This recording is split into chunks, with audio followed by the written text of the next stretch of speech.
How do other cultures summarize information effectively? Imagine trying to pack a suitcase for a trip. Different cultures have their own ways of choosing what to include and how to organize it.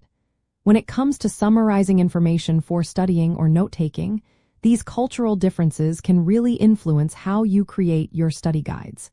Let's explore how various traditions approach this task. In North American and European schools, students often use a straightforward, step-by-step method. They pick out main ideas and key details and then organize them in bullet points or outlines. This makes it easy to find facts quickly and is perfect for exams that ask for specific information. It's all about clarity and speed. In contrast, East Asian students, especially in China, Japan, and Korea, often combine detailed notes with visual tools. They might use mind maps or diagrams that show how ideas connect.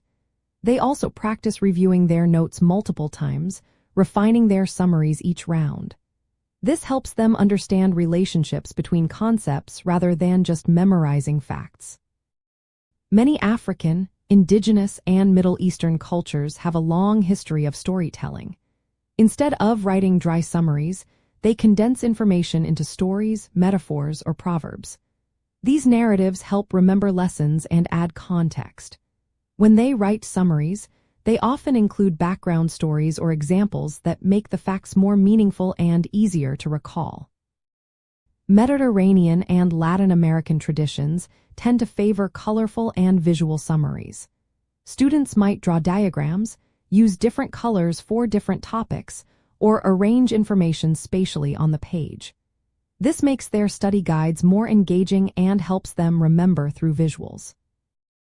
Northern European and Scandinavian schools focus on understanding how ideas fit into a bigger picture.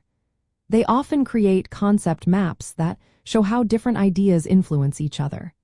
This approach takes more time but results in a deeper understanding of how everything connects. When you create your own study guides, you can mix these methods. Start with a simple outline for quick facts. Add visual elements like diagrams or color coding to make it more memorable. Include stories or examples to give context.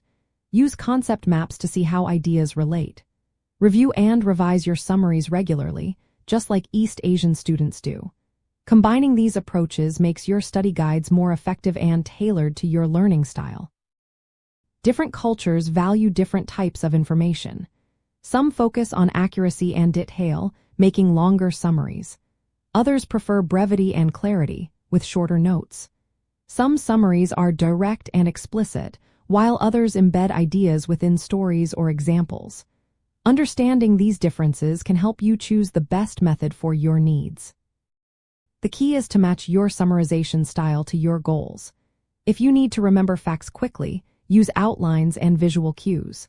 If understanding relationships is more important, try concept maps.